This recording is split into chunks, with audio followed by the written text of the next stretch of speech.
시간제 적용 범위 좀 설명드리도록 하겠습니다. 이거 중요한 내용입니다. 자, 안녕하세요. 자, 지난 시간에 형법의 적용 범위 관련해서 시간제 적용 범위 좀 설명드리도록 하겠습니다. 이거 중요한 내용입니다. 자, 법이 중간에 개정이 되고 재판을 할 때 이렇게 이제 두 가지 법이 다 문제될 수 있다 이런 이야기죠. 자, 범죄행위를 할 당시에 시행되던 법이 A법이고 지금 현재 시행되고 있는 법은 B법입니다. 그럼 지금 이 시점에서 재판을 할 때 A법에 따라 재판을 할 거냐 B법에 따라 재판을 할 거냐 이 문제예요.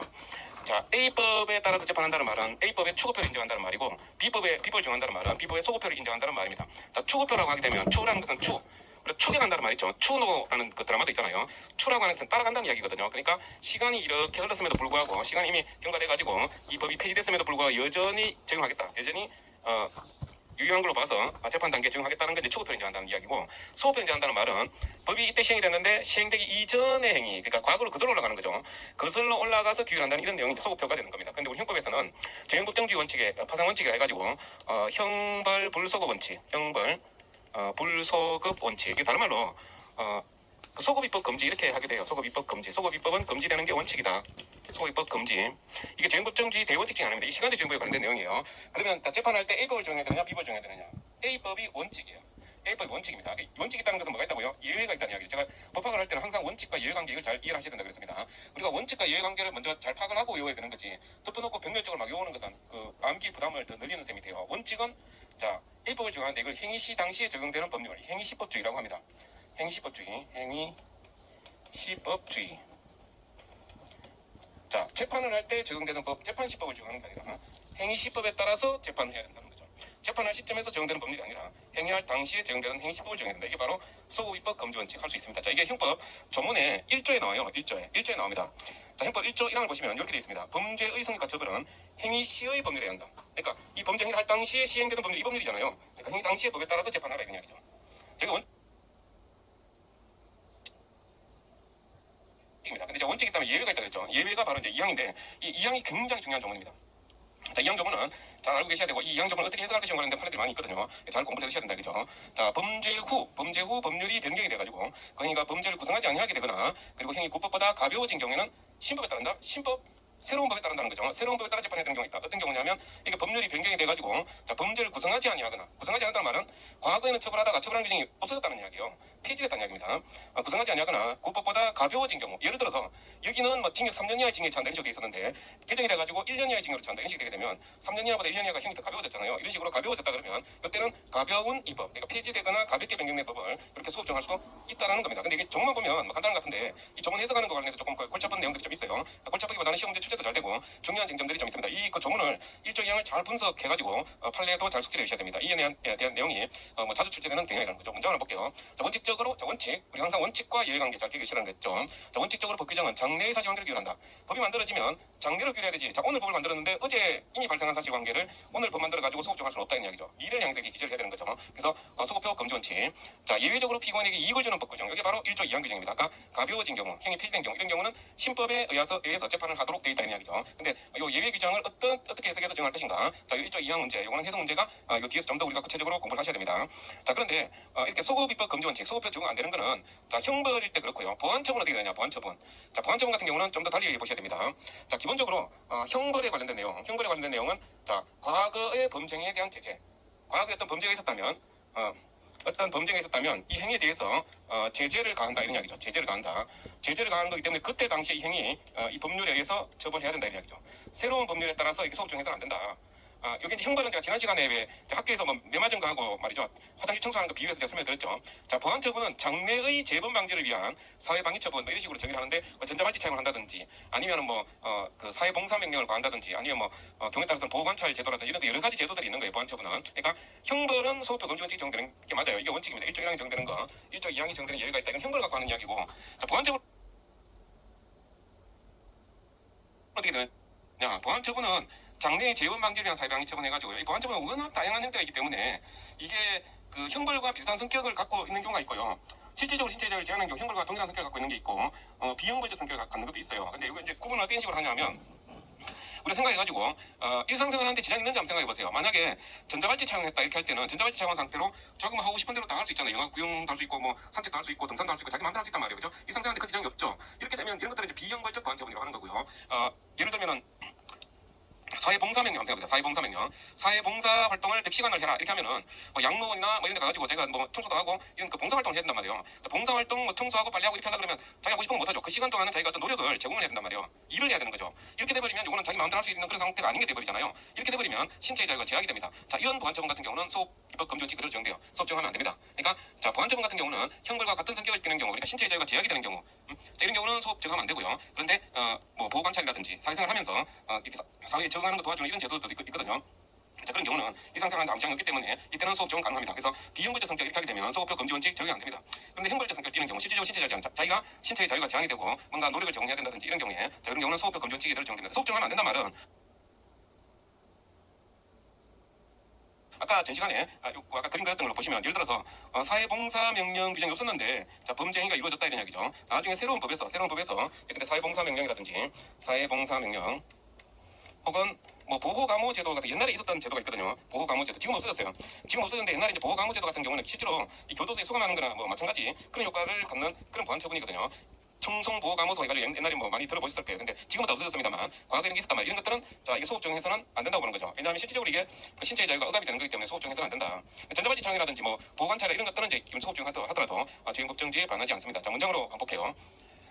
자, 보안 처분에 대해서 소업의 금지 원칙이 정된지 여부가 문제가 됩니다. 근데 워낙 보안 처분은 다양한 모습이 있기 때문에 일률적으로 판단할 수가 없어요. 그래서 자, 이 판례가 하나 있는데 가정폭력범죄 처벌령 같은 게 이 신문에 잘 나오는 거거든요. 범죄 처벌령 같은 법이 정한 보호처분 중에서 사회봉사 명령이 있다. 그러니까 이게 이제 뭐냐면은 가족끼리 예를 들어서 남편이 차를 갖다 가정폭력을 겪는다 이렇게 하게 되면 실제로 이제 가정폭력을 상하면 형벌을 정해버리면 뭐가 됩니까? 이 형벌을 정하면은 남편이 전과자가 되고 형벌이라는 잣대를 정해버리면 실제 가족관계 완전 파탄이 날 수 있죠. 자, 그런 경우에 소위 이제 전과자 양산을 막고 가족관계 부분에 대해서 좀 더 융통성 있는 이런 판단이 가능하게 하기 위해서 형벌을 과하지 않고 보안처분으로 대체하는 경우가 있어요. 그래서 형벌을 대체하는 보안처분으로 사회봉사명령을 이렇게 과할 수 있도록 되어 있습니다. 근데 이게 자, 보안처분 성격을 가지기는 가능 사실이나 근데 아까 사회봉사명령 같은 경우 실제로 일을 해야 되기 때문에 신체자가 제약된다 그랬죠. 자, 그래서 자, 가정폭력 범죄 행위에 대해서 형사처벌 대신에 부과하는 것으로서 가정폭력 범죄를 범한 자에게 의무적 노동을 부과하는 거고 자, 여가 시간을 박탈하게 됩니다. 그러니까 실질적으로는 신체자를 제한하게 되기 때문에 소업 적용을 인정하지 않습니다. 이거 시험 문제에 많이 출제했던 판례거든요. 그래서 이거 중요하게 좀 잘 봐두셔야 되겠습니다. 그림 잠깐 보시면 자, 범죄 행위 할 당시에 말이죠. 범죄 행위 할 당시에 그때 시행되던 법률이 있었어요. 시행되던 법률이 어떻게 되냐면 가정폭력범죄 처벌자특례법에서 자, 사회봉사 명령 그 최고 한도를 100시간으로 이렇게 한도를 정해놨었습니다. 자, 범죄 행위 할 당시에는 이렇게 100시간으로 한정이 있었는데 나중에 재판할 때 와서 보니까 이 100시간이 어떻게 됐다? 200시간으로 더 가중이 됐다는 거예요. 그럼 재판을 할 때 재판 시 신법인이 200시간으로 가중한 이 보안 처분을 정할 수 있느냐는 겁니다. 이게 안 된다는 거죠. 자, 이거는 100시간을 정해줘야 되는 겁니다. 행위시법을 정하는 겁니다. 200시간을 부과할 수 없다. 솔직히 200시간 만만치 않죠. 우리가 지금 강의를 우리가 하루에 3시간 강의를 하는데요. 3시간을 예를 들어서 우리가 16강을 한다 하더라도 16일을 갖다가 3시간씩 강의한다 하더라도 몇 시간입니까? 48시간입니까? 그렇죠. 48시간밖에 안 되잖아. 근데 지금 100시간, 200시간 봉사활동을 해라? 만만치 않죠, 그죠? 실제로 이게 신체의 제약되는 것이 결코 만만한 수준은 아닙니다. 그래서 100시간으로 200시간이 정제됐을 때 200시간으로 사회봉사명령을 구할 수 있다면 안 되고요. 행위 당시의 법인 100시간을 한도로 적용해야 된다 이런 이야기죠. 이게 바로 그 시험 문제 많이 출했던 내용이니까 잘 알아두시기 바랍니다. 사회봉사명령은 소급 적용할 수 없다라는 거죠. 소급 적용할 수 없다. 자, 그다음에 아까 제가 1조 2항 조문을 좀 더 구체적으로 봐야 된다고 했는데요. 이거 조금 그림이 복잡해 보이지만 제가 설명해 드릴 테니까 잘 한번 보세요. 아까 조문이죠, 조문. 자, 범죄 후 법률의 변경에 의하여 그 행위가 범죄를 구성하지 아니하게 된 경우에 그리고 또 그것보다 가벼워진 경우는 신법에 따른 대로 되어 있죠. 자, 이 조문을 해석을 하면 이런 식이 돼요. 자, 범죄 후에 범죄가 이렇게 있단 말이에요. 자, 후를 갖다 제가 좀 큰 글씨를 해놨는데 이유가 있어요. 범죄 후에 법률이 변경이 되어야지 요 1조 2항을 적용해가지고 가벼운 신법을 소급 적용할 수 있습니다. 자, 후에 법률이 변경돼야 되지 범죄가 이루어진 도중에 법률이 변경되면 안 돼요. 자, 무슨 소리냐면은 자, 지난 시간 제가 감금죄 같은 예를 들었잖아요, 그죠? 감금죄 같은 거는 계속범이기 때문에 위협 상태가 계속되는 동안 감금행위가 종료 안 된다 그랬어요. 그래서 제가 올드보이 같은 영화를 보면 수십 년 동안 감금할 수 있다. 그럼 감금이라는 이 범죄가 수십 년 동안 이루어질 수 있는 거예요. 그럼 범죄가 이렇게 계속 이렇게 한 20년 동안 감금을 해가지고 범죄가 계속 이루어졌다고 칩시다. 그럼 이 도중에 법률이 변경됐잖아요. 이 법률이 변경되면 이 법률의 변경은 여기서 말하는 이 법률의 변경이 아닙니다. 저희 법률 변경 요 변경에 해당 안 돼요. 자, 여기 네, 나중에 재판할 때 와서 보니까 요 100시간이 어떻게 됐다? 200시간으로 더 가중이 됐다는 거예요. 그럼 재판을 할 때 재판 시 신법인이 200시간으로 가중한 이 보안 처분을 정할 수 있느냐는 겁니다. 이게 안 된다는 거죠. 자, 이거는 100시간을 정해줘야 되는 겁니다. 행시법을 정하는 겁니다. 200시간을 부과할 수 없다. 솔직히 200시간 만만치 않죠. 우리가 지금 강의를 우리가 하루에 3시간 강의를 하는데요. 3시간을 예를 들어서 우리가 16강을 한다 하더라도 16일을 갖다가 3시간씩 강의한다 하더라도 몇 시간입니까? 48시간입니까? 그렇죠. 48시간밖에 안 되잖아. 근데 지금 100시간, 200시간 봉사활동을 해라? 만만치 않죠, 그죠? 실제로 이게 신체에 제약되는 것이 결코 만만한 수준은 아닙니다. 그래서 100시간으로 200시간 정지됐을 때 200시간으로 사회봉사명령을 구할 수 있다면 안 되고요. 행위 당시의 법인 100시간을 한도로 적용해야 된다 이런 이야기죠. 이게 바로 그 시험 문제 많이 주셨던 내용이니까 잘 알아두시기 바랍니다. 사회봉사명령은 소급 적용할 수 없다는 거죠. 소급 적용할 수 없다. 자, 그다음에 아까 제가 1조 2항 조문을 좀 더 구체적으로 봐야 된다고 했는데요. 이거 좀 그림이 복잡해 보이지만 제가 설명해 드릴 테니까 잘 한번 보세요. 아까 조문이죠, 조문. 자, 범죄 후 법률의 변경에 의하여 그러니까 범죄를 구성하지 않게 된 경우에 그리고 또 구법보다 가벼워진 경우는 신법에 따른다고 되어 있죠. 자, 이 조문을 해석을 하면 이런 식이 돼요. 자, 범죄 후에 자, 범죄가 이렇게 있단 말이에요. 자, 후를 갖다 제가 좀 큰 글씨를 해놨는데 뭐 이유가 있어요.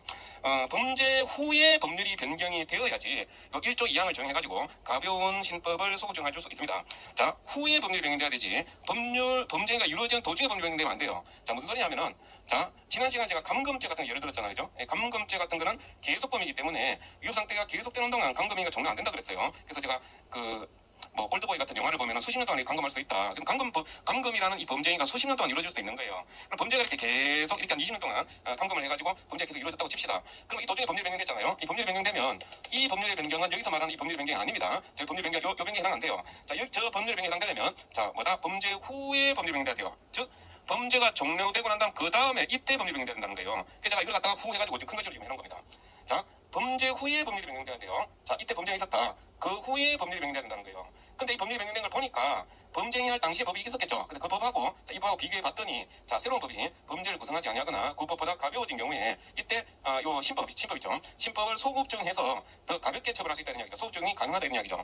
이해되시죠? 그러니까 범죄 후에 법률이 변경돼서 범죄 행위할 당시에 적용되는 법률보다도 더 가벼워진 경우에는 가벼운 법을 소급 적용해가지고 피고인에게 유리하게 재판해준다는 겁니다. 자, 우리가 이제 리글마인드 관련해서 제가 첫째 시간에 한번 말씀을 드렸었죠. 우리는 기본적으로 이 그 학습 방향이 무조건 범죄를 범한 사람 때려잡자 이런 마인드가 아니라 무고한 사람이 희생되지 않도록 우리가 일반인들이 그 가혹한 형벌에 노출이 돼서 인권 침해가 발생하지 않도록 국가 형벌권을 적절하게 이렇게 탄정하는 그런 해석을 해야 되는 거예요. 그래서 1조 2항은 뭐냐면 법률이 원칙적으로 어땠어요? 원칙은 항상 행시법주의 원칙입니다. 행시법주의 원칙인데 다만 이렇게 가볍게 변경됐을 때는 가벼운 법을 소급 정함으로써 피고인에게 유리해집니까? 불리해집니까? 유리해지죠. 자, 가벼워진 경우에 지금 경한 가벼운 법을 소급 정해주니까 피고인이 유리해진다 이런 이야기요. 피고인이 유리해지는 이런 특별 규정을 형법 제1조 2항에 규정하고 있다 이런 이야기입니다. 그래서 이렇게 시세는 법을 소급 정해가지고 가볍게 처벌할 수 있도록 이렇게 하고요. 이때는 행위 당시의 법, 국법, 옛날법을 정해주지 않습니다. 경한시법 소급 정할 수 있어요. 그런데 여기 하나 체크해야 될 게 있습니다. 자, 뭐냐면 자, 법률이 변경이 되었다라고 하는 거죠. 자, 법률이 변경됐다라고 할 때, 자, 우리가 변경을 뭐로 생각합니까? 법률 개정된 걸로 생각하면 되죠. 그죠? 법률이 개정이 돼가지고 가볍게 바뀐 경우 이렇게 보통 생각할 수 있단 말이에요. 그런데 우리 판례가 말이죠. 판례가 이 법률의 변경에 대해서 좀 일반 학설에서는 지지하지 않는 판례의 어떤 독자적인 어떤 이론 구성이 있어요. 자, 이걸 반드시 알고 계셔야 됩니다. 자, 뭔 소리냐면은 자, 법률이 변경이 돼가지고 조금만 놓고 보면 자, 3년 이하의 징역으로 처벌하다가 예를 들어 법률이 변경돼가지고 1년 이하의 징역으로 처벌하는데 바뀌었다면 당연히 1년 이하 징역을 이제 가볍게 바뀌었으니까 가벼운 법을 소급정해줘야 될 거 아닙니까? 그런데 법원에서 뭐라고 이야기를 하느냐면 자, 법률이 변경된 경우는 두 가지 경우로 나눌 수 있다. 이렇게 이야기를 해요. 자, 이제 판례 태도를 제가 설명드리면요. 자, 판례는 이 법률이 변경된 거, 자, 법률의 변경을 할 때요. 자, 변경된 거를 바뀌면 다 변경이냐? 아니라고 봅니다. 바뀌면 다 변경이 아니라 판례가 뭐라고 이야기하냐면요. 법률이 변경된 동기를 따져야 된다. 동기. 왜 법률이 변경됐는지를 따져야 된다는 거예요. 자, 두 가지 경우가 있을 수 있다는 겁니다. 첫 번째는 뭐냐? 법률 이념의 변천. 법률 이념의 변천. 두 번째는 사실관계 변경입니다. 사실관계 변경. 뒤에 그림도 나옵니다. 자, 법률 이념의 변천이라는 것은 뭐냐면 법이 개정된 이유가 과거에 하던 것이 잘못되었다는 반성적 고려에 따라 개정된 걸 말합니다. 반성을 하고 개정된 걸 말한다. 이거는 뭐냐면 그때그때 사실관계에 따라서 법률이 바뀌었다는 이야기거든요. 바뀐 이유에 대해서 이렇게 두 가지로 나누는 거예요. 남자 여자가 말이요. 예? 둘이서 이제 싸우다가 여자가 남자한테 미안해 잘못했어라고 사과를 했습니다. 사과라는 것이 반성을 해서 진짜 잘못했다고 생각해서 반성을 해서 사과할 수도 있고요. 가만히 보니까 이제 그 남자가 오늘 뭐 명품 백이라도 하나 사줄 것 같아갖고 오늘 백화점에 가가지고 그 하나라도 얻으려고 말이에요. 순간적으로 그때 사실관계 변천에 따라서 만약에 기분 풀어주려고 그냥 사과할 수도 있는 거잖아요. 그죠? 그러니까 이게 반성을 하느냐 안 하느냐 차이예요. 이게 법률이 바뀔 때 과거에 처벌하던 것이 잘못되었다는 반성, 잘못되었다는 고려에 의해서 개정될 수도 있고 잘못되었다는 반성에 따라 바뀐 게 아니라 그냥 그때 상황 보고 그때 상황에 따라서 이제 바꾼 경우 이런 걸 말합니다. 이렇게 두 가지로 나눠요. 두 가지 나눠가지고 지금 요 법률이 변경됐을 때는 가볍게 바뀌었을 때는 가벼운 법을 소급정해 주는 거잖아요. 근데 이제 대법원에서 뭐라고 하냐면은 요 경우하고 요 경우 나눠가지고 요 경우만 소급정해 준다는 거예요. 요 경우만. 뭔가 반성하고 잘못되었다는 판단을 해서 개정된 경우 요 경우에만 소급정해주고 요 경우는 원칙으로 간다 이 얘기죠. 자, 원칙 뭐라고 했습니까? 우리 항상 원칙을 놓치면 안 돼요. 원칙은 행시법주의예요. 행위당 시법을 그대로 정해주는 것이 원칙입니다. 그러니까 이거는 원래 원칙대로 가고, 자, 요 경우만 소급 정하라고 하는 겁니다. 그래서 이런 내용들은 판례의 태도를 말하는 거고요. 요 판례 입장을 뭐라고 그러냐면 법률이 변경된 동기를 따진다 해가지고 이걸 동기설이라 그래요. 동기설. 그래서 판례의 동기설 하게 되면 뭐냐? 판례 동기설이 뭐야? 이렇게 하면은, 자, 법률이 변경됐을 때 이 과거의 어떤 규정이 잘못되었다는 반성 조건에 따라 개정된 경우, 그리고 그때그때 사정 변경에 따라서 그때그때 그냥 바꿨을 뿐인 경우, 둘로 나눠가지고 반성적 고려에 따라 개정된 경우에만 가벼운 신법을 속죄해준다. 1조 2항을 적용해준다, 이런 이야기죠. 이거는 이제 정문에 나오는 게 아니죠. 정문에 나오는 게 아니라 판례를 숙지해줘야 되는 경우입니다. 그래서 이제 시험 문제 같은 경우 어떤 식으로 출제되냐면, 이걸 이제 그대로 출제하면 맞는 지문이겠죠. 정문을 뭐 우리 시험 문제에서 그대로 지문에다 옮겨놨다 그러면 맞는 지문으로 봐야 돼요. 그런데 정문이 아니라 내용을 묻는 문제로 나와가지고요. 만약에 법률이 변경되어서 그러니까 범죄를 구성하지 않게 되거나 그보다 가벼워진 경우, 어떠한 경우를 불문하고 시법에 따른다, 이런 식으로 말을 만들면 편의점이 되는 거예요. 아시겠습니까? 그러니까 동기설을 물으려 그러면 여기다가 다른 어떤 구체적 사정을 좀 더 집어넣어가지고 말을 만들어요. 그러니까 어떠한 사정을 불문하고 무조건 시법에 따라 내리시면 편의 지문이 된다는 얘기죠. 그리고 이 조문을 그대로 시험에 나오면 그건 맞는 지문으로 보시고, 그러니까 이런 집어넣어가지고 말 그대로 출제하면 맞는 지문이겠죠. 조문을 뭐 우리 시험 문제에서 그대로 지문에다 옮겨놨다 그러면 그 맞는 지문으로 봐야 돼요. 그런데 조문이 아니라 내용을 묻는 문제로 나와가지고요. 만약에 법률이 변경되어서 그러니까 범죄를 구성하지 않게 되거나 그보다 가벼워진 경우, 어떠한 경우를 불문하고 시법에 따른다, 이런 식으로 말을 만들면 편의 지문이 되는 거예요. 아시겠습니까? 그러니까 동기설을 물으려 그러면은 여기다가 다른 어떤 구체적 사정을 좀 더 집어넣어가지고 말을 만들어요. 그러니까 어떠한 사정을 불문하고 무조건 시법에 따라 내리시면 하면 편의 지문이 된다는 이야기죠. 그리고 이 조문을 그대로 시험에 나오면 그건 맞는 지문으로 보시고, 그러니까 이런 판례를 물을 때는 이 동기설을 묻는 거냐를 보고 판단하시면 됩니다. 이 조문 그대로 나오면 바로 맞는 문장을 보셔야 됩니다. 신법에 따른다 맞는 문장이고, 다만 어떠한 경우에도 뭐 이유 불문하고 항상 신법에 따라 따르기만 한다, 이런 식으로 좀 극단적 표현을 쓰게 되면 이 동기설 생각해야 되거든요. 동기설 생각할 때 항상 소급 정한다는 건 아니죠. 요 경우만 소급 정하고 이건 소급 안 되잖아요. 그러니까 언제나 소급 정한다, 이런 식으로 극단적 표현을 집어넣으면 동기설을 묻는 문제구나 생각해가지고 틀린 지문으로 체크해주시면 되겠다, 이 이야기죠. 이 동기설이 이제 판례 입장이긴 합니다만 학자들이 많이 비판을 해요. 비판하는데 사실은 제가 아까 좀 어거지로 예를 들긴 했습니다만, 사실 뭐 우리가 누구한테 사과를 한다고 할 때 내가 잘못했다 반성을 하고 사과하는 경우도 있고, 뭐 또 경우에 따라서 그때그때 사정을 보고 그냥 사과하는 경우도 있고, 뭐 업무 처리를 위해서 참고 그냥 사과하는 경우도 있고, 뭐 오만 경우가 있을 수 있지 않습니까? 경우에 따라서 이유가 겹칠 수 있죠. 사람은 이 마음속에 생각하는 것이 무슨 컴퓨터도 아니고 딱딱 뭐 선을 꺼가지고 이런 경우로만 뭐 반성을 했는지 안 했는지 이거 딱 한정할 수 없단 말이에요. 법 개정된 것도 마찬가지거든요.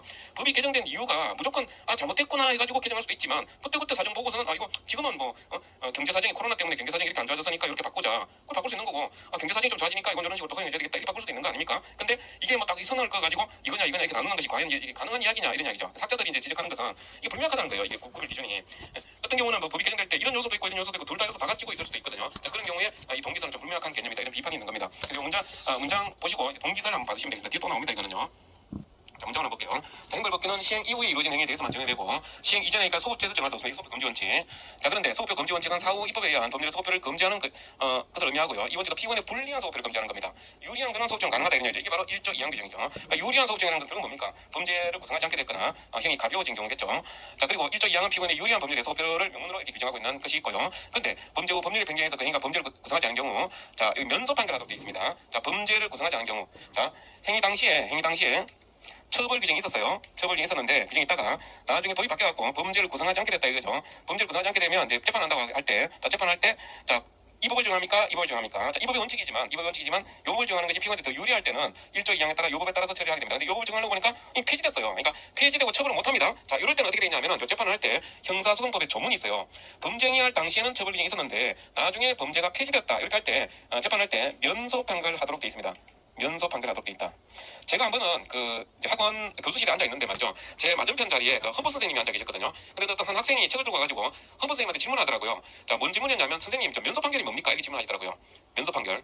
그래서 사실은 이 면소 판결을 한마디로 설명을 하기가 쉽지가 않아요. 왜냐하면 그래서 이제 그 선생님도 대충 그냥 그 땜빵식으로 요 정도만 알면 된다는 식으로 그냥 대답을 해주던데, 엄밀하게 말하면 면소 판결이라는 것은 뭘 말하느냐면은 형사소송법상 면소 사유가 있을 때 하는 판결이 면소 판결이에요.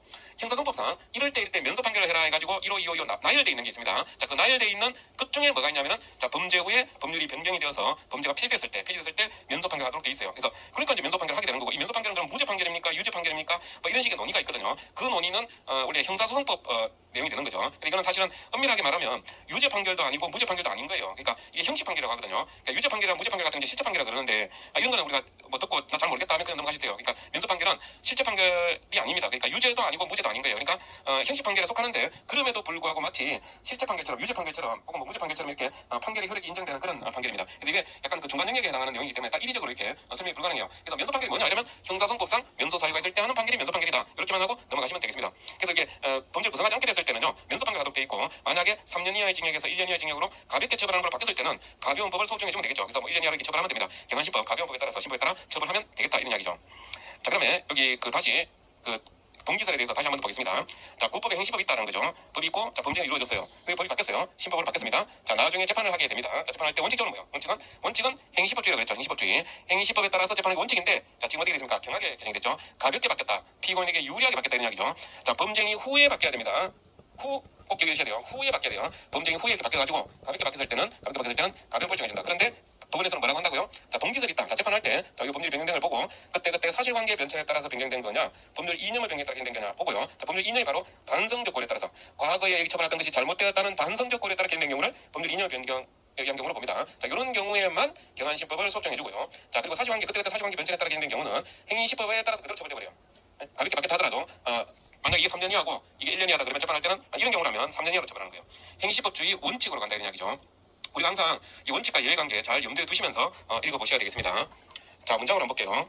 자, 이 동기설 판례가 되겠습니다. 1조 2항 규정. 자, 가볍게 바뀌었을 때 가벼운 법을 소급적으로 해준다는 것이 1조 2항이죠. 자, 형벌법령 제정의 이유가 된 법률 이념 변천, 요거 키워드죠. 법률 이념 변천에 따라 과거의 범죄로 보던 행위에 대해서 그 평가가 달라졌다. 이를 범죄로 인정하고 처벌한 그 자체가 부당하였다거나, 옛날에 잘못했다는 이야기죠. 부당하였다거나 과형이 과중하였다는, 너무 과하게 처벌했다 하는 반성적 고려에서 법령을 개폐했을 경우에 정하는 것이다. 그러니까 1조 2항이 이제 경한시법 소급정하는 거잖아요. 자, 이거는요, 이렇게 법률 이념의 변천에 따라 반성적 고려가 개정된 경우에 정하는 것이다. 자, 이와 같은 법률 이념을 변경한 것이 아니라 다른 사정의 변천에 따라 그때 사정만 보고 지금 상황이 이렇게 됐으니까 이렇게 하자 이런 식으로 그때 사정 변천에 따라 그때 특수한 필요에 대처하기 위해서 법령을 개폐하는 경우에는 이미 그 전에 성립한 유혹행위를 현재 관찰하여도 행위 당시 행위로서는 가볼 수 있는 것이었죠. 행위 당시에 지금 처벌 규정이 있었잖아요. 그것에 어떤 처벌 필요한 그런 유혹한 행위가 지금도 여전히 똑같다는 이야기죠. 현재까지도 그 행위 가볼 수 있는 것이어서 자, 법령이 개폐되었다고 하더라도 법령이 개정돼가지고 폐지되었다 하더라도 형이 폐지된 것으로 할 수 없다입니다. 할 수 없다. 이게 바로 뭐요? 동기설이라고 부르는 거고 현재 판례 입장이고 뭐가 관련된 거요? 1조 2항 해석과 관련된 있는 거라는 겁니다. 자, 그런데 좀 전에 제가 자, 이렇게 1조 2항을 정할 때 자, 범죄 후에 법률이 변경된다고 했죠. 그런데 범죄 행위 도중에 법률이 변경되면 어떻게 될까요? 자, 범죄가 이렇게 있는데 말이요. 아까 제가 감금죄 20년 30년 감금할 수도 있다고 그랬습니다. 자, 그럼 감금행위 도중에 법률이 변경됐다 할 때는 이때는 범죄 후에 법률이 변경된 게 아니잖아요. 그럼 이때 변경된 건 어떻게 처리하느냐? 자, 이거는요. 자, 우리가 형법의 시간적 적용 범위, 그러니까 형법 시간적 적용 범위, 즉 언제 시점에 법을 정해야 되느냐와 관련해서 원칙이 뭡니까? 원칙은 행위시법 원칙이죠. 그죠? 범죄 행위 시에 법을 정해줘야 되죠. 행위시법주의 원칙이라고 했습니다. 자, 그런데 그 행위시라는 것이 어느 시점이 행위시냐라는 건데요. 자, 요때가 행위시가 됩니다. 범죄 행위 종료시가 행위시가 돼요. 이거 중요한 내용입니다. 범죄행위 종료할 때 행시가 된다. 자, 감금죄 같은 경우에 자, 맨 처음에 사람을 장소적으로 제한해서 그 장소를 못 벗어나게 하면 감금죄가 된다고 했잖아요. 그죠? 그러니까 이제 범죄행위를 시작하는 것은 뭐라고 하냐면 실행의 착수라 그래요. 맨 처음에 이 실행 착수해가지고 이게 계속범이잖아요. 그죠? 계속범. 자, 계속범의 경우는 일정 시간 경과되면 기소가 된다 그랬어요. 일정 시간 경과되면 기소가 되고 이 상태가 계속되는 동안 범죄가 종료되지 않습니다. 자, 이렇게 시간이 많이 흐를 때 자, 범죄 행위시 할 때 자, 아까 행위시법주의 형법구성원칙 할 때 여기 제가 행위시법주의라고 썼잖아요. 행위시법은 어느 시점을 말하느냐? 요 시점을 말합니다. 범죄 종료시가 행시가 되는 거예요. 범죄 종료시가 행시가 된다. 자, 그래서 이게 중간에 행위 도중에 법률이 변경된 거는 법률이 변경된 걸 보면 되겠습니까? 안 되겠습니까? 1조 2항에 법률의 변경에 해당된다고 보면 안 돼요. 제가 아까 1조 2항에서 법률의 변경에 해당되려 그러면 범죄 후에 법률이 변경된다는 거 이게 중요하다는 거예요. 그 후에 법률이 변경된 이게 이제 가볍게 바뀌었을 때 이걸 소급정해 주는 거지 이때 개정된 걸 갖다가 중간에 소급정하고 이런 문제가 아니라는 겁니다. 자, 그래서 자 보십시오. 만약에 3년 이하의 징역으로 처벌하다가 1년 이하의 징역으로 처벌하게 되게 되면 가볍게 바뀌었으니까 1조 2항을 정하면 1년 이하로 처벌할 수 있겠죠. 그런데 만약에 여기서 말이요. 뭐 3년에서 5년으로 뭐 1년으로 7년으로 바뀌었다 그러면 이건 아무리 많이 바뀌어도 아무리 많이 바뀌어도 이거는 언제 시법이 행시법이 되느냐. 이게 행시법이 되는 거예요. 이게 행위 종료 시법이 행시법이 된다 이 이야기예요. 그래서 이게 행위시법주의 원칙을 규정한 형법 조문은 아까 제가 1조 1항이라고 그랬죠. 범죄의 성립과 처벌은 행시의 법률에 한다. 형법 제 1조 1항이에요. 행시법주의 원칙. 행시법은 자 이게 이제 행시법이 되는 거죠. 이게 1조 1항 적용되는 거예요. 자, 시험 지문에서 조금 어려운 문제 중에 이렇게 내는 경우가 있습니다. 여정을 법률 이념 변천, 이거 키워드죠. 법률 이념 변천에 따라 과거의 범죄로 보던 행위에 대해서 그 평가가 달라졌다. 이를 범죄로 인정하고 처벌한 그 자체가 부당하였다거나, 옛날 잘못했다는 이야기죠. 부당하였다거나 과형이 과중하였다거나, 너무 과하게 처벌했다라는 반성적 고려에서 법령을 개폐했을 경우에 정하는 것이다. 그러니까 1조 2항이 이제 경환시법 소급 정하는 거잖아요. 자, 이거는요, 이렇게 법률 이념의 변천에 따라 반성적 고려가 개정된 경우에 정하는 것이다. 자, 이와 같은 법률 이념을 변경한 것이 아니라 다른 사정의 변천에 따라 그때그때 사정만 보고 지금 상황이 이렇게 됐으니까 이렇게 하자, 이런 식으로 그때그때 사정 변천에 따라 그때 특수한 필요에 대처하기 위해서 법령을 개폐하는 경우에는 이미 그 전에 성립한 유행위를 현재 관찰하여도 행위 당시 행위로서는 가볼 수 있는 것이었죠. 행위 당시에 지금 처벌 규정이 있었잖아요. 그것에 어떤 처벌 필요한 그런 유판 행위가 지금도 여전히 똑같다는 이야기죠. 현재까지도 그 행위 가볼 수 있는 것이어서, 자, 법령이 개폐되었다고 하더라도, 법령이 개정돼가지고 폐지되었다 하더라도 형이 폐지된 것으로 할 수 없다입니다. 할 수 없다. 이게 바로 뭐요? 동기세라고 부르는 거고, 현재 판례 입장이고, 뭐가 관련된 거요? 1조 2항 해석과 관련되어 있는 거라는 겁니다. 자, 그런데 좀 전에 제가 자, 이렇게 1조 2항을 정할 때, 자, 범죄 후에 법률이 변경된다 그랬죠. 그런데 범죄 행위 도중에 법률이 변경되면 어떻게 될까요? 자, 범죄가 이렇게 있는데 말이요. 아까 제가 감금죄 20년, 30년 감금할 수도 있다 그랬습니다. 자, 그럼 감금행위 도중에 법률이 변경됐다 할 때는 이때는 범죄 후에 법률이 변경된 게 아니잖아요. 그럼 이때 변경된 건 어떻게 처리하느냐? 자, 이거는요. 자, 우리가 형법의 시간적 적용범위, 그러니까 형법 시간적 적용범위, 즉 언제 시점에 법을 정해야 되느냐와 관련해서 원칙이 뭡니까? 원칙은 행위 시법 원칙이죠. 그죠? 범죄 행위 시에 법을 정해줘야 되죠. 행위시법주의 원칙이라고 했습니다. 자, 그런데 그 행위시라는 것이 어느 시점이 행위시냐라는 건데요. 자, 요때가 행위시가 됩니다. 범죄 행위 종료시가 행위시가 돼요.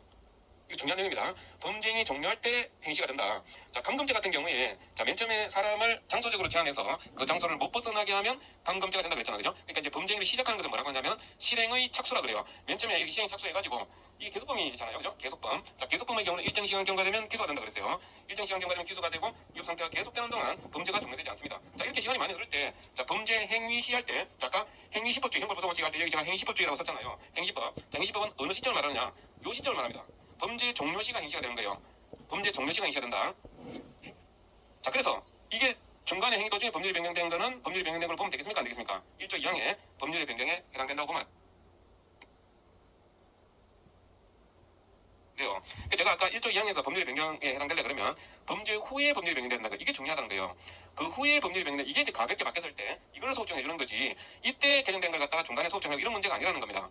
자, 그래서 자, 보십시오.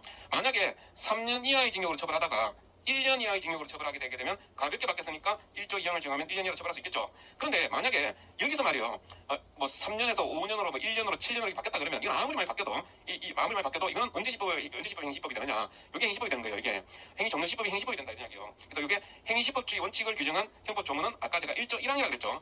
범죄의 성립과 처벌은 행시의 법률에 한다. 형법 제1조 1항이에요. 행시법주의 원칙. 그 행시법은, 자, 이게 이제 행시법이 되는 거죠. 이게 1조 1항 적용되는 거예요. 자, 시험 지문에서 조금 어려운 문제 중에 이렇게 내는 경우가 있습니다. 자, 3년 이하의 징역에서 처벌하다가 1년 이하의 징역을 처벌하잖아요. 그런데 자, 이거 이제 조금 헷갈릴 수 있으니까 조금 이건 난이도 높은 이야기는 안 보세요. 이게 지금 3년 이하의 징역에서 1년 이하로 바뀌었다고 칩시다. 3년으로 처벌하는 것보다 1년으로 처벌하는 게 더 경하잖아요. 더 가볍죠. 가벼운데 지금 재판할 때 만약에 법이 이렇게 개정됐다면 몇 년 이하로 처벌해야 돼요? 1년 이하로 처벌해야 되겠죠. 그렇죠? 왜? 그 이유가 뭐예요? 종료시법을 보니까 1년 이하니까, 이게 1년 이하니까 종료시법이 행시법이니까 1년을 처벌하는 거예요. 그렇고 만약에 이게 자, 3년 이하로 처벌하다가 범죄 후에 1년으로 바뀌었다, 이렇게 되면 어떻게 된다고요? 이럴 때는 1조 2항, 형법 제1조 제2항을 정해가지고 범죄 후에 법률이 변경돼서 가볍게 바뀌었으니까 가벼운 벌 소급 정해준다. 그래서 1년 이하로 처벌해줄 수 있다. 1조 2항 때문에 이제 1년 이하로 처벌되는 거예요. 물론 판례 동기선은 생각해야 되겠죠. 자, 법률이 변경됐을 때 어떻게 변경돼야 된다고요? 법률 이념의 변천에 따라 개정된 경우에만 경한 가벼운 법을 소급 정해준다 이런 이야기요. 그래서 동기선은 항상 생각하셔야 됩니다. 자, 1조 2항 가벼운법의 소급 적용 문제는 이때 변경이 돼야지 법률 변경을 봐야 되는 거고, 이때 법률이 변경된 거는 무조건 이때 시점이에요. 범죄 종료 시점, 이게 행위시법으로 그대로 적용된다. 자, 이렇게 보시면 되겠습니다. 자, 이거를 이제 문장으로 보면 좀 까다로울 수 있으니까 잘 보십시오. 1조 2항에서 범죄 후라는 실행이 종료 후를 말합니다. 실행이 종료되고 나서 그 후에 법률 변경을 말해요. 자, 범죄 실행 도중에 법률 변경된 경우는 법률 변경을 볼 수 없고요. 행위 종료시법이 그대로 적용됩니다. 자, 행위 종료시법이 행시법이 된다 그랬어요. 자, 포괄일죄로 되는 계계 범죄가 법 개정 전에 거쳐 생긴 경우, 이게 이런 경우 아닙니까? 범죄 도중에 이렇게 중간에 개정이 돼버리게 되면, 개정되면 이 범죄라는 것이 어떻게 돼요? 법 개정 전후에 걸쳐서 이렇게 범죄가 이루어진 경우 아닙니까? 이런 문장이에요. 그러니까 법 개정 전후에 걸쳐서 범죄가 이루어졌다. 이러면 신고법에 대한 경중을 비교해보면 안 됩니다. 예를 들어서 3년 이하의 징역을 처벌하다가 5년 이하의 징역을 개정됐다 한번 생각해보세요. 3년 이하에서 5년을 받겠다? 그럼 종료시법이 몇 년입니까? 5년 이하죠. 이렇게 처벌하는 게 그냥. 이거는 무겁고 가볍고 따지는 게 아니다는 이야기입니다. 그냥 종료시법이 행시법으로 적용되는 겁니다. 경중을 비교하여 볼 필요도 없다 되겠죠. 자, 시험 지문 어떻게 나오냐면 경중을 비교하여 뭐 경합법을 적용한다 이따 소리 한번 다 틀린 지문이 되는 거예요. 만약에 3년 이하, 1년 이하, 5년 이하 이렇게 적용되면 몇 년 이하로 처벌하겠습니까? 이게 5년 이하, 종료시법이 5년 이하니까 이렇게 처벌되는 거예요. 그리고 자 범죄 후에 법률병이 어떻게 된다고요? 범죄만 5년 이하로 처벌하는데 범죄 종료 후에 그 다음에 법률병됐다. 그 다음에 법률병됐을 때는 이 가벼운 법으로 이렇게 개정되면 1조 2항 적용 문제가 발생한다 그랬죠. 자 그러면 이때 자 1조 2항 적용할 때는 만약에 3년 이하로 바뀌었다가 1년 이하로 바뀌었다가 5년 이하로 바뀌었다 이런 식으로 된다면 그걸 어떻게 하느냐? 요거는 경중을 따집니다. 요거는 경중을 따져갖고 가장 경한법을 정해주는 거예요. 가장 경한법을 소급 적용해주겠죠. 자 이런 식으로 경중을 따지는 것은 범죄 종료 후에 법률이 병행되는 때 이때 이제 경중을 따지는 거지. 자 범죄 도중에 법률이 병행될 때는 경중을 안 따진다. 그냥 종료시법이 행위시법이 됩니다. 자 우리가 지금까지 공부했던 내용 중에 제일 중요한 내용이 이거예요. 범죄 행위시라고 할 때는 행위시라고 할 때는 이 시점을 말한다는 거죠. 범죄 행위 종료시를 말한다. 종료시에 행위시가 된다는 거예요. 그래서 이 도중에 법률이 병행됐다 할 때는 경중을 비교할 필요도 없이 범죄 시행 종료시법이라고 할 수 있는 신법. 자 이게 만약에 3년에서 5년 하면 이게 이 두 개 중에는 이게 신법이잖아요. 근데 이거 적용하게 된다는 이야기예요. 근데 이 신법이라 해가지고 1조 2항 적용하면 안 되죠. 1조 2항은 이때 법률 명령 1조 2항 적용한다 그랬잖아요. 그러니까 이게 지금 경하게 바뀌었든 중하게 바뀌었든 일단 이 시점에 법을 적용하니까 자 이 행시법 행위 종료시법이 되고요. 이거 적용할 때 자 포괄일제로 그냥 차단해야 된다. 이때 적용되는 조항은 1조 2항이 아니라 1조 1항이다 이런 이야기죠. 이게 행시가 되는 거지. 이게 행시. 요 시점에 법을 적용해줘야 된다는 겁니다. 자, 그 다음에 한시법이라는 개념 한번 보고 갈게요. 한시법. 자, 한시법이라는 건 뭐냐? 한시법은 이제 한시법이라는 것이 이게 학설에 따라서 이 개념 변경이 조금 달라요. 근데 이제 우리 시험으로 따졌을 때 공무원 시험에 따졌을 때 굉장히 중요한 쟁점이다 이렇게 볼 수는 없습니다. 한 B급 정도 되는 쟁점이거든요. 근데 이게 기초 개념이니까 한번 보고 가죠. 한시법은 뭐냐면 일단 그 개념 정의부터 좀 견해 대립은 있어요. 근데 통설 입장에 따라 말씀을 드리자면 한시법은 법이 만들어졌는데 법이 곧 폐지될 거를 그러니까 폐지 시점이 딱 한정되어 있는 그런 법률을 말합니다. 만들어질 때부터 언제 폐지될지가 이렇게 정해져 있는 법 이걸 한시법이라고 해요. 한시법은 뭐가 문제가 되냐면 곧 폐지될 것 같으면은 만약에 이제 그 폐지될 시점이 다가왔단 말이죠. 이 시점이 됐다. 그럼 이게 법 위반이니까 막 속출할 수가 있어요. 왜냐면 곧 폐지될 거니까. 그러니까 어차피 이거는 내가 처벌 못한다 그러면은 재판할 때 경한시법을 소급정해준다 그러면은 한번 생각해보세요. 내가 또 범죄를 범했는데 꼭 폐지될 거 아닙니까? 그럼 재판을 받는다고 했을 때 아까 폐지되면 어떻게 한다고요? 면소 판결이 된다고 그랬잖아요. 만약에 면소 판결이 된다 그러면은 막 종료 시점 다 와가지고 마구 법을 위반하니까 속출할 수도 있죠. 그래서 이제 이게 뭐가 문제가 되냐면 한시법 같은 경우는 이 맨 처음에 법을 만들 때 이렇게 유효 기간이 딱 제한되어 있는 이런 법을 한시법이라고 하는데 자 문제는 이 한시법이 유효할 당시에 이걸 위반하는 범죄가 있을 때 나중에 폐지된 후에 이거 안 처벌할 수 있느냐? 면소 판결을 해야 되느냐? 아니면 처벌이 가능하냐 문제예요. 자 처벌 가능하다. 라고 한다는 말은 처벌이 가능하다라고 하게 되면은 결국 이제 한시법의 행위당시법을 추구표를 인정하는 셈이 되죠. 추구표. 그러니까 추구표 긍정설 이렇게 되는 거죠. 그러니까 한시법의 추구표의 의미는 제가 말씀드렸죠. 국법인데도 계속 정해준다 이런 이야기죠. 그러니까 추구표를 긍정한다는 말은 이거는 유죄로 처벌할 수 있다는 이야기예요. 행위시법을 그대로 적용하겠다는 이야기가 되는 겁니다. 추구표를 긍정한다는 개념. 그러니까 추구표를 부정한다는 개념도 있고 추진적 개념가 있는데 판례 태도만 잘 하고 계시면 돼요. 판례는 한시법이 폐지된 이유를 또 따집니다. 이게 동기설로 취급하고 있어요. 자 이게 폐지가 된다고 했을 때 폐지된 것이 자 법률 이념의 변경에 따라 폐지된 것이냐 아니면 그때 단순한 어떤 사정 변경에 따라서 폐지된 것이냐를 따져갖고 그때 사정 변경에 따라 폐지된 것에 불과하다면 행위시법에 따라서 여전히 처벌할 수 있다고 하는 거예요. 처벌 가능. 만약에 반성적 거래에 따라서 개정된 경우라면 이때는 면소 판결 써야 된다. 폐지됐으니까 면소 판결 써야 된다. 경한 가벼운 법을 소급 정해주는 문제가 되겠죠. 결국은 이제 우리 한시법의 개념 받으시고 판례는 한시법도 결국은 동기설에 따라서 한시법이 폐지될 때 이게 법률 이념의 변경에 따라 폐지되었느냐 사실관계 변경에 따라 폐지되었느냐를 보고 판단을 하게 된다는 겁니다. 자 문장을 한번 볼게요.